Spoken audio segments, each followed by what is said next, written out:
Rogelio, que me avise 3 minutos antes para cerrar la idea y no cansar y respetar el tiempo. Entonces, es necesario que distingamos qué elementos nos hacen distinguir, determinar qué es realmente y cómo podemos leer el fallo constitucional, lo que realmente constituye el precedente. ¿Cuál es esa ratio que está dando el juzgador? Otro problema que nos trae el precedente, me refiero a la redacción de los fallos constitucionales, deviene que la ratio decidendi, atención, a veces aparece en forma expresa y mecánicamente, desde el common law, a veces la ratio decidendi aparece en forma implícita. Otra vez caemos en el terreno de la argumentación, de la interpretación, cómo deducimos esos principios aplicables. Pero nosotros no estamos descubriendo el agua tibia. Ya en el siglo XIX, en presencia del common law, donde nace la figura del precedente, Goodhart había advertido las confusiones en la judicatura de entonces frente a la redacción de los fallos judiciales. Imagínense ustedes que en un derecho consuetudinario existiesen problemas en la lectura. ¿Cómo implicar a los jueces futuros si estamos confundidos qué es realmente lo que vincula? Me refiero a las confusiones. Decía hace rato de autores en el derecho continental que afirman estas confusiones. Y les voy a decir que Goodhart decía para aquel entonces que ningún autor de entonces, ningún autor había dado solución a esta confusión. Por decir algunos, Montrose, Glavin, Ross, Oliphant, ninguno había dado respuesta. Hay un trabajo de Rodolfo Batiza aquí en México que me parece el más completo en este análisis. Entonces imagínense, si entonces quienes crearon el precedente no dieron respuesta, ¿cómo lo podemos hacer nosotros? Es complicada la cosa. En la actualidad, si ustedes le preguntan a un juez norteamericano, y le he preguntado, también tienen dificultades en la construcción del precedente. Porque recuerden que nosotros los juristas no nos preparan en argumentación y quizás es una falencia que estamos trayendo de mucho tiempo atrás. La argumentación la adoptamos de la filosofía.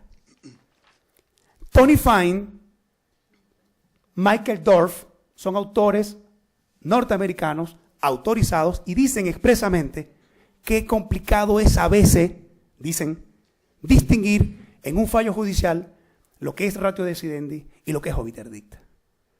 Entonces, yo intento, en este breve tiempo que me queda, Rogelio, ¿cuánto? ¿Sí?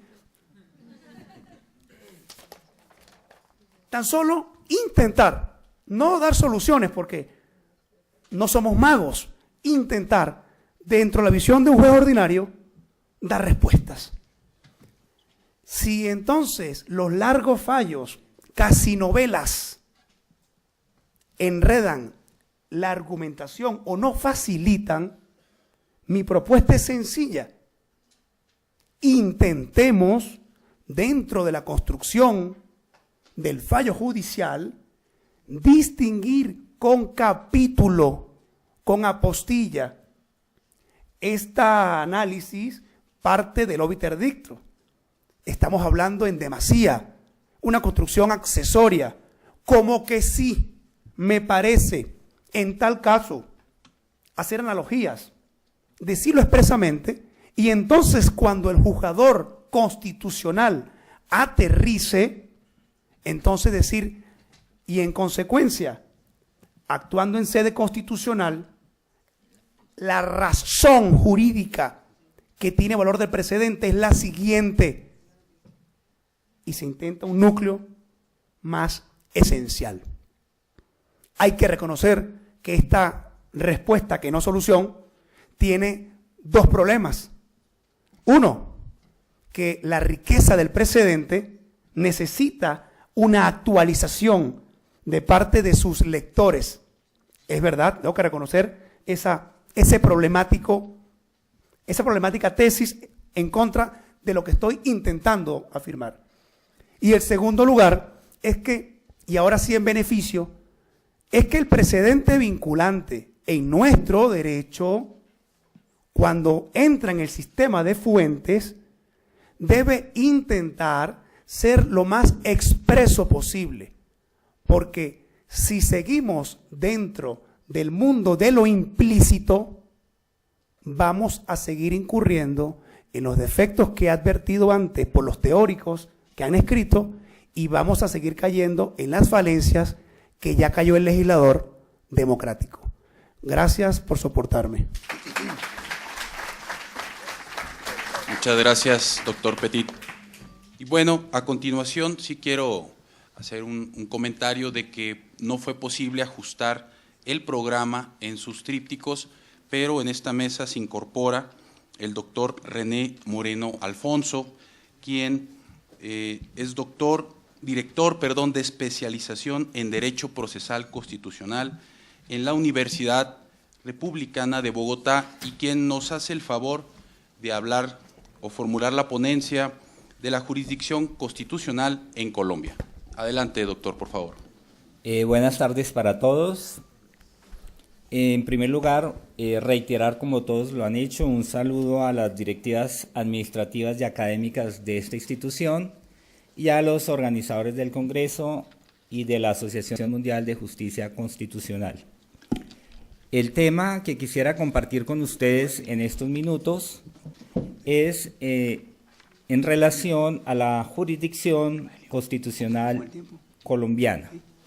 Y he seleccionado este tema un poco en reconocimiento a la Corte Constitucional colombiana, toda vez que últimamente en los diferentes foros o eventos académicos se le menciona y se le hace también reconocimiento a su labor y a su función a través de las sentencias. Pero este tema de la jurisdicción constitucional en Colombia lo quiero relacionar como dentro de los aportes que ha hecho el derecho latinoamericano a la conformación del derecho procesal constitucional. En esos términos quisiera reivindicar la figura del amparo mexicano que luego ha sido y ha trascendido a las diferentes legislaciones de nuestro continente. Igualmente, dentro de esa misma línea, reconocer cómo la codificación procesal constitucional también es una tendencia latinoamericana, el control de constitucionalidad, un poco citando a su autor que está presente, el doctor Andrés Velandia, que hace referencia a que el control de constitucionalidad colombiano es una figura muy propia, muy sui generis del derecho colombiano y que también ahora vemos que en la hermana República del Ecuador ha tenido acogida esta acción pública de inconstitucionalidad. Y finalmente también reconocer cómo la República de Bolivia ha introducido una nueva figura, que es un nuevo modelo de selección de los magistrados de la Corte Constitucional. Dentro de ese contexto es que quiero hablar de la jurisdicción constitucional colombiana y para lo cual voy a hacer en una primera medida una explicación eminentemente descriptiva para finalizar con un carácter más crítico, pero dejando algún eje problemático en este Congreso, que es lo que finalmente nos proponemos en ellos. Pues bien, en Colombia la jurisdicción constitucional tiene un antecedente a comienzos del siglo XX, en el Acto Legislativo 3 de 1910, donde por primera vez, en términos amplios, se consagra la figura de la acción pública de inconstitucionalidad, es decir, la que cualquier ciudadano puede acceder a la jurisdicción para demandar una norma por violación a la Constitución. Esta figura, sin embargo, no se le entregó la competencia a un órgano especializado, sino que lo tenía el órgano supremo de cierre en la jurisdicción ordinaria, es decir, se le entregó a la Corte Suprema de Justicia. Pero allí ya se establece control de constitucionalidad con un órgano no especializado. Y el gran salto que vamos a dar de este modelo lo obtenemos en la Constitución que fue aprobada en el año de 1991, donde se le entrega esta función de control de constitucionalidad a un órgano especializado con función específica objetiva, es decir, de controlar la incompatibilidad entre normas infraconstitucionales con nuestra Carta Política. Pero esta función objetiva tenía además doble sentido. Uno, unificar la jurisprudencia de la Corte Constitucional, es decir, de unificar la interpretación de nuestra Constitución para que no existieran tantas interpretaciones como tantos jueces. Y en segunda medida, tenía dentro de su función, o tiene dentro de esa función, determinar el contenido del alcance de los derechos constitucionales. Toda vez, como todos sabemos, las cartas constitucionales contienen muchas cláusulas abiertas que tienen que ser determinadas por el intérprete de la Constitución, en este caso nuestra Corte Constitucional. Esta Corte empieza con mucha fuerza. ¿Y cómo está integrada? Está integrada por 9 magistrados, y estos 9 magistrados, ¿de dónde son elegidos? De ternas que presentan las altas cortes, Consejo de Estado, Corte Suprema de Justicia y el Poder Ejecutivo, es decir, Presidente de la República. Por lo tanto, la conformación de la Corte Constitucional tiene un sistema que es mixto. No proviene solo del legislativo, no proviene solo del ejecutivo, sino que intervienen las 3 fuerzas o 3 ramas del poder público. Y eso es bien importante para luego lo que voy a concluir.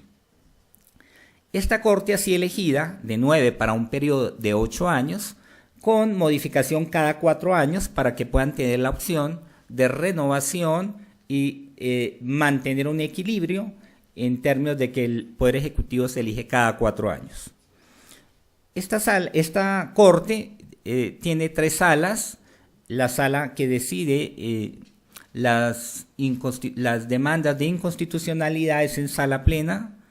Tenemos luego unas salas de revisión que están conformadas por 3, cada sala la conforman 3 integrantes de la Corte, y luego unas salas de selección, ¿no?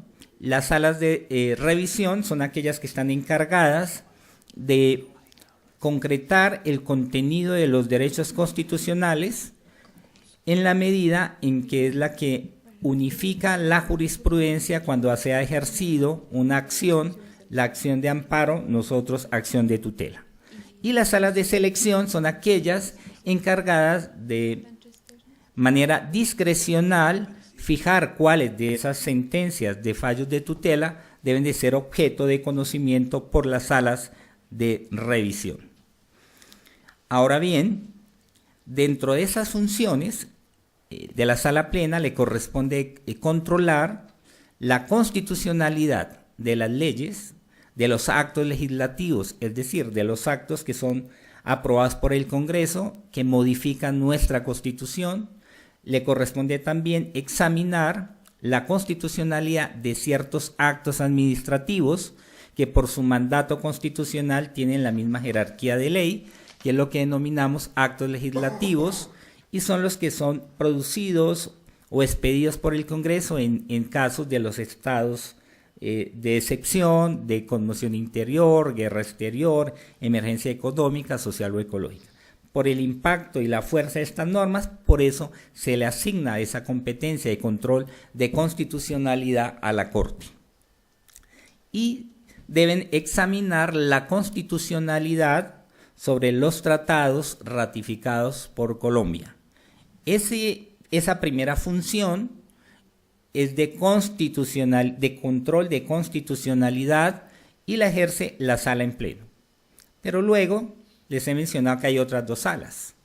Las otras 2 salas, una es la que selecciona cuáles de los fallos de tutela, llámese en amparo en el derecho mexicano, que defienden derechos y garantías fundamentales de los ciudadanos.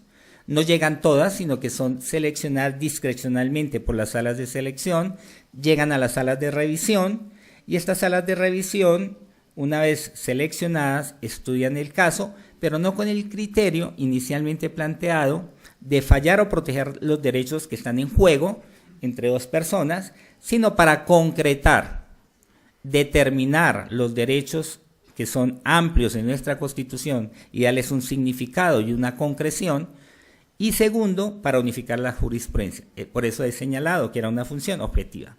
Sin embargo, un poco el activismo, si podemos señalar, lo que ha hecho nuestra Corte es que, a pesar de que su función era objetiva, en la práctica se ha convertido en una función subjetiva, en la medida en que lo que de manera sistemática ha venido haciendo es el reconocimiento y protección de los derechos fundamentales que han sido vulnerados.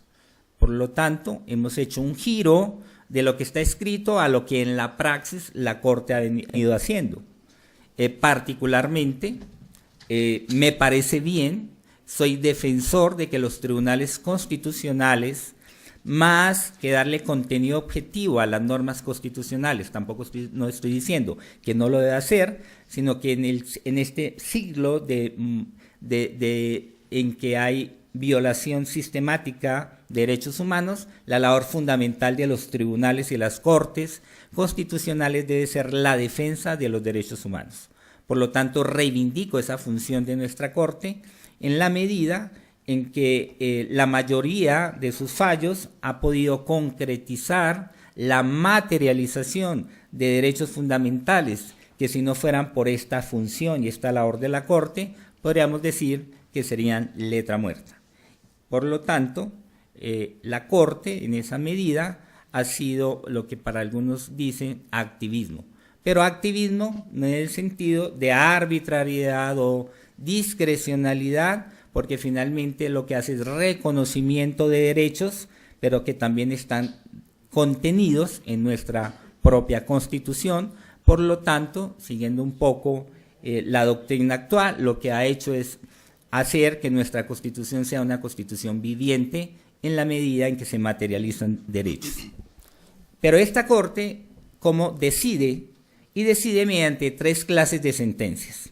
Una primera clase de sentencias, que es la que mayor fuerza tienen, que es la jurisprudencia que inicialmente es la obligatoria, son las sentencias de constitucionalidad, es decir, aquellas que profiere cuando se ha sometido a su estudio una confrontación de normas infraconstitucionales con normas constitucionales, es decir, en ejercicio de su función objetiva. Y 2, profiere unas sentencias que nosotros las conocemos como sentencias de tutela, pero que técnicamente son sentencias de revisión de tutela, mediante estas sentencias que tienen efectos inicialmente interpartes, es decir, entre aquel que fue accionante y la entidad que fue accionada. Sin embargo, estas sentencias cada día tienen mayor fuerza, porque además de proteger los derechos fundamentales de la persona que acudió al órgano jurisdiccional constitucional en defensa y protección de sus derechos, ha extendido sus efectos más allá de las partes, en la medida, un poco retomando lo que señalaba el profesor Petit, que su argumento, es decir, su ratio decidendi, puede extenderse a casos similares mediante sentencias que tienen una tipología que podemos decir interpares o intercommunis, es decir, que para evitar tanto acceso a casos similares a la Corte, esa razón, esa argumentación jurídica puede ser aplicados a casos que tienen la misma fundamentación fáctica y por lo tanto se le deben garantizar los mismos derechos. Pero también en esa función de unificar la jurisprudencia, la Corte empezó a proferir unas sentencias que se llaman sentencias de unificación. Es allí donde la Corte cumple su función de intérprete máximo de la Constitución. Es decir, es el que nos dice cómo debemos de leer lo que dice la Constitución.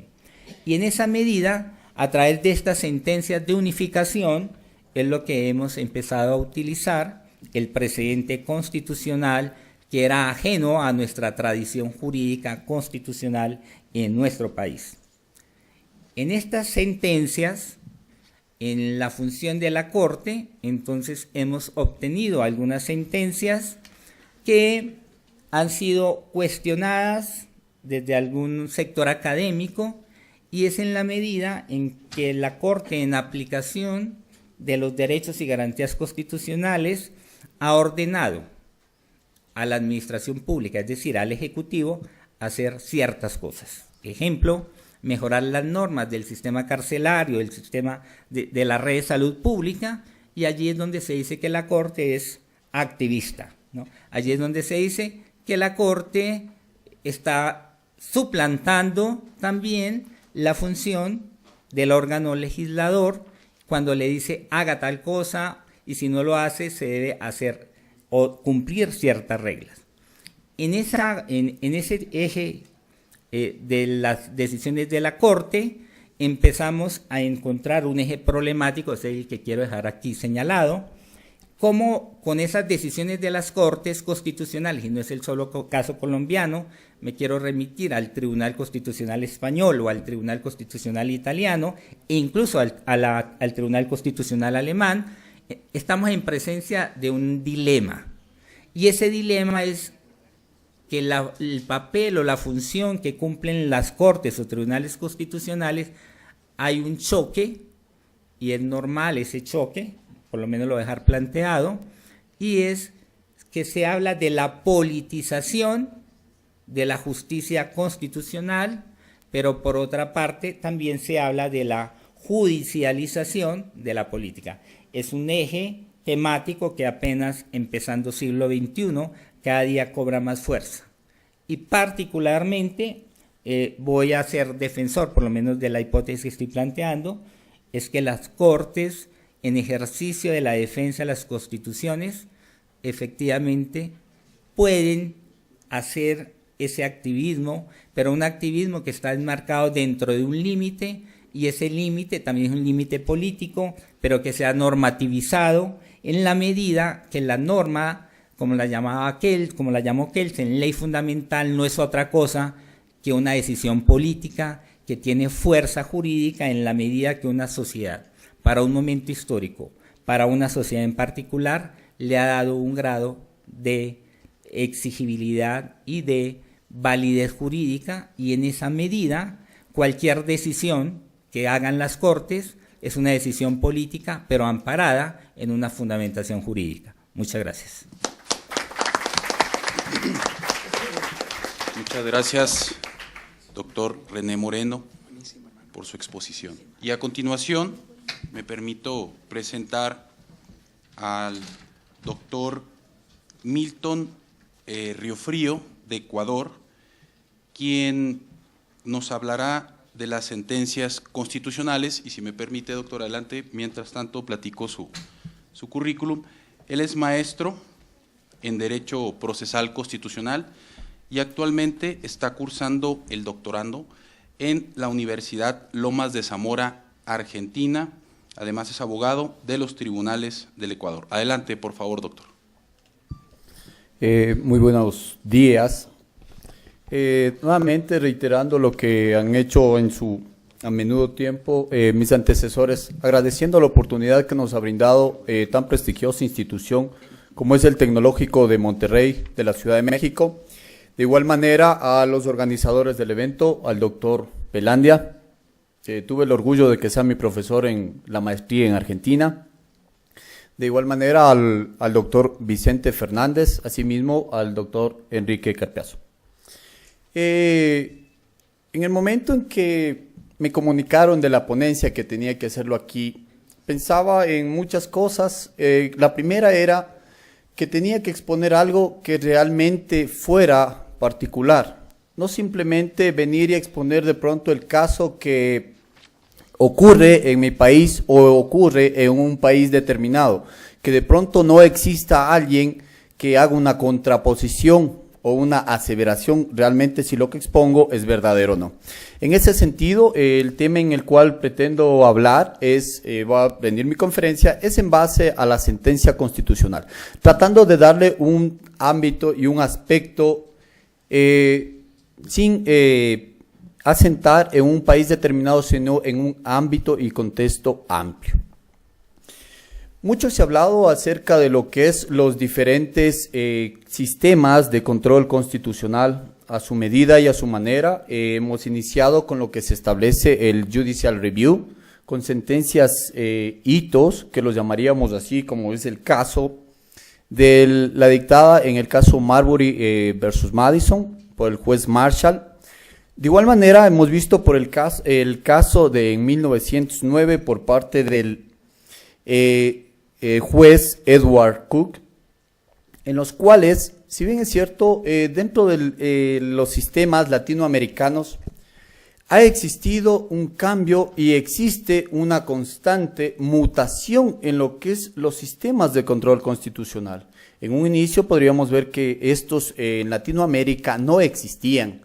Para en lo posterior adoptar ciertas figuras, en ciertos países se ha otornado por el control difuso de constitucionalidad, así como en otros países se ha tomado el control concentrado de la constitucionalidad. Hemos visto que de lo más significativo que se tiene acerca de estos temas es el siempre tan aclamado contraposición que tenía Hans Kelsen conjuntamente con Carl Schmitt, quienes a su manera y a su tiempo argumentaban acerca de este ámbito. Pero es importante resaltar que, por ejemplo, la sentencia constitucional, como lo determina, o en este caso quiero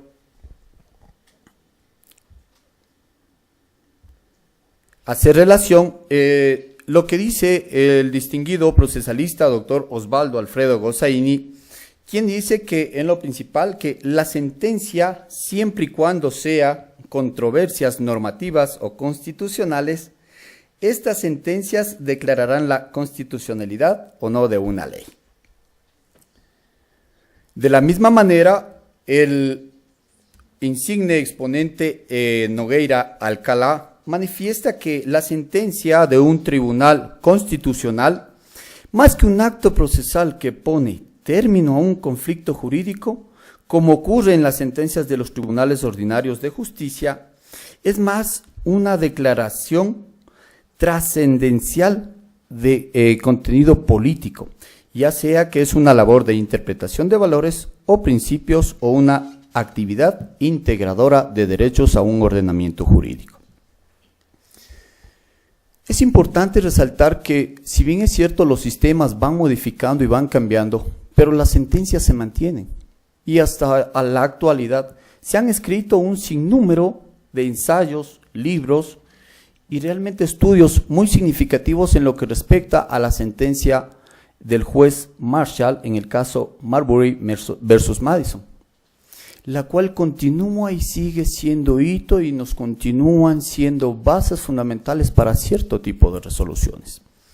De igual manera, la sentencia emitida por parte del juez Edward Cook, que estamos hablando que ya son aproximadamente, van a ser más de 400 años, y la misma sigue, podríamos decir, en vigencia. Es así que la pregunta es, al existir varios tipos de sentencias constitucionales, que inclusive existe un autor que dice que las sentencias constitucionales podríamos hablarlas que son 21 tipos de sentencias, entre las cuales las principales él manifiesta que son las sentencias fundadoras de hito, las sentencias que aceptan las acciones de inconstitucionalidad, las sentencias que aceptan las acciones de modificación de una ley, las sentencias que aceptan, estamos hablando también la consecuencia o no de principios jurídicos en una determinada norma. Pero más sin embargo quiero hacer referencia a que simplemente yo creo que las más importantes serían 3. Las sentencias fundadoras de principio, las sentencias fundadoras de línea jurisprudencial, que son con las que distintos tribunales empiezan a crear un cierto tipo de línea jurisprudencial mediante la cual basarán sus fallos posteriores.